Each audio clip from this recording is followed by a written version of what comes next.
ప్రజలు అదేనండి, ప్రజలు ఎట్టి పరిస్థితుల్లో నమ్మరండి. ఎందుకంటే పేద ప్రజలందరికీ బెనిఫిట్స్ అందుతున్నాయండి.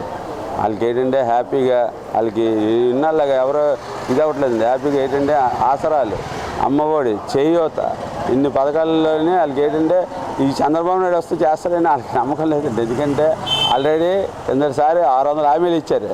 600 హామీలు చెప్పుకోవడానికి ఒకటి లేదు. ఇప్పుడు ఎన్నికలు వచ్చాయి, ఎన్నికల్లో నేను చేస్తానంటున్నారు, కానీ నేను పలానా చేశాను, అది నచ్చితే నాకు ఓటైంది అని చెప్పట్లేదు చంద్రబాబు నాయుడు గారు. జగన్ అని ఏం చెప్తున్నారు? నేను ఇచ్చిన పథకాలన్నీ మీ అందరికీ ఇదైతేనే నాకు ఓటేయండి అన్నీ ఇస్తున్నాను. అంత గట్స్ అందున్న నాయకుడు మనం తెలిసి రాజకీయాల్లోనే అవన్నీ చూడలేదండి. ఇప్పుడు వచ్చి రాష్ట్ర రాజకీయ చరిత్రలు మార్చారు అతను. అంటే రాజశేఖర రెడ్డి గారు ఒక అడుగు ముందుకేసి నడిస్తే పేద ప్రజల సంక్షేమాలకి ఇతను ఇంకా 10 అడుగులు ముందుకేసి ఇంకా పరిగెలెత్తిస్తున్నారు. అది ఇప్పుడు పేద ప్రజలు అందరిలో ఉంది. అలాగే మధ్యతరగతి కుటుంబాలు అందరూ హ్యాపీగా ఉన్నారండి.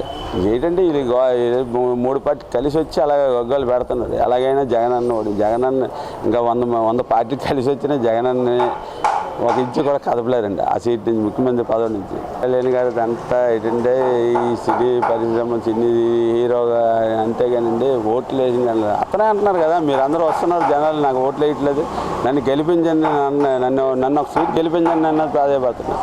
ఆ పొత్తులో నుండి అతను అదే మంచి పార్టీ అయితే 21 సీట్లకేటండి ఇప్పుడు అధికారం రావాలని చూస్తారు. అతను అధికారం రావడానికి కాదు కదా, ఆ 21 సీట్లకే ఎక్కడ ఏ అభ్యర్థి ఉన్నారని తెలియనట్లుగా జనసేన పార్టీ ఉంది.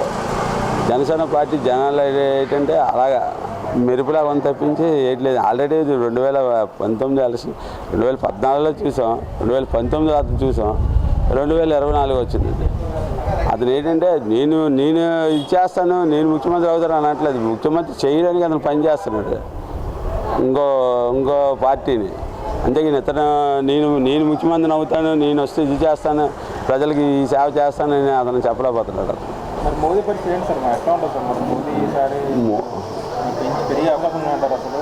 మోడీ గారి అయితే బీజేపీ పార్టీకి ఆంధ్రప్రదేశ్లోని కొద్దిగా పర్సెంటేజ్ తక్కువ, బీజేపీ అనగా కాంగ్రెస్ అనగా తక్కువ అండి మనకి ఇప్పుడు. ఎందుకంటే ప్రాంతీయ పార్టీల హవా పెరిగిపోయిందండి. ఇప్పుడు ప్రాంతీయ పార్టీ హవా మీద ఏంటంటే నేషనల్ పార్టీలకి ఇంకా లేదు.